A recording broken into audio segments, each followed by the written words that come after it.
Many of you have asked me over the years, what if I misspell a name, or what if I do an embroidery and I put the wrong letter in? So once it's in, it's kind of hard to fix, right? Not with the Destiny. So this morning, I'm going to turn around here so you can see it. I am going to fix a towel that has to be done by 1 o'clock this afternoon because my daughter's a procrastinator.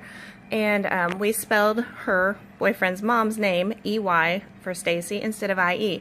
And so I picked out the E-Y last night, and I'm going to show you how to put the I-E in and make it match up perfect with the camera on the Destiny. Okay, so I have the towel rehooped in a smaller hoop. I've got STAC. I'm going to try and put IE in here. I know that I used exclusive script, but I'm not for certain what size I used. I'm pretty sure we stuck with large, but I'm not 100% sure. I could just put the IE in, but I would recommend going ahead and placing the C again. So CIE. We're going to set it. Go to Edit, Rotate. You'll see why here in just a minute. Hit OK. And then I'm going to go up here to my camera. I'm going to scan the frame. And so the machine's going to scan the frame, and everything that's in the frame is going to come up on the screen. Right here, magically. And so now I'm going to change my CIE to a different color so I can really visualize it. And then I'm going to bring it down here on top of the C that's already there. And that is why I went ahead and had you put the C in as well, because that way you can make sure it's the right size and you can make sure it's in the right position. If we needed to rotate it a tad, you can rotate on the Destiny.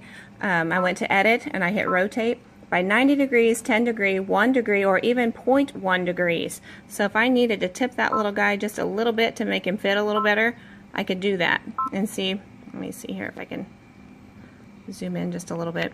And I want to make sure that that C is covered, okay? Now, when I hit OK, and I go to embroidery, I am actually not going to stitch the C, okay? So I'm going to go to my needle plus or minus, and I'm going to go down one step. And that's going to take me to the letter I. Even though it shows only one color, letters are done in steps. So if you use your arrows, you can go forward by letters. So I've skipped my C, I'm going directly to the I. And I'm going to pause here a minute and thread my machine. Actually, you know what? Yeah, I'll pause it. Just for giggles, I'm going to show you how easy it is to thread this machine. I can even do it one-handed.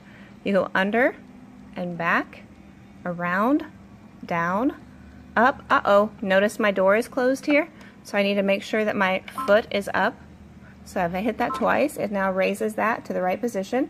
I'm going to take it back around the take-up arm and forward, down here to number 6. And go in number 6.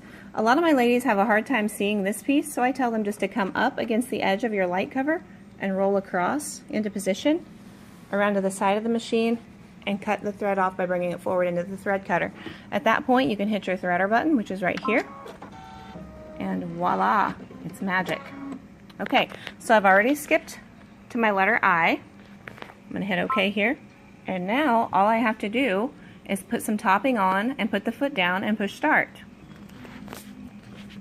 A lot of people ask me why I use topping, and the reason I do that is because towels have a definite nap to them and stitches can get lost in it, and so the topping gives you a nice, crisp, smooth letter. So, foot is down, I'm going to hit start. It's going to start with the polka dot on the I. And if you've ever wondered what that little green dot is on your screen over here, that is your needle position. As it stitches, it's showing you where it's stitching. Pretty cool.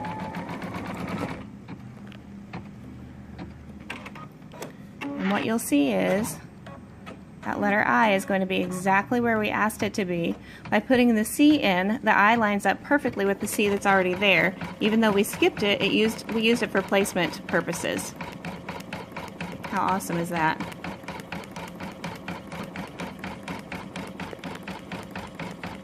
I'm going to pause here a minute. Look how perfectly that I is lining up with the edge of that C.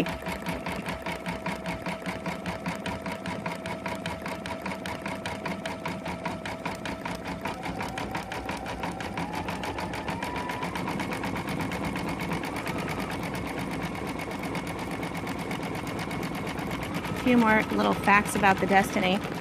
Over here it tells me that This design is going to take 2 minutes.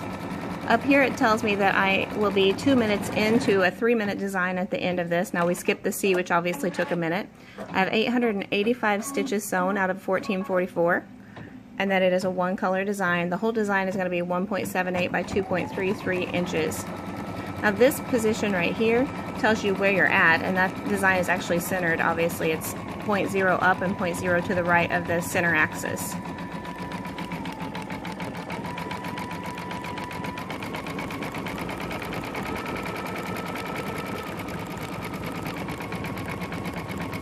Look at that.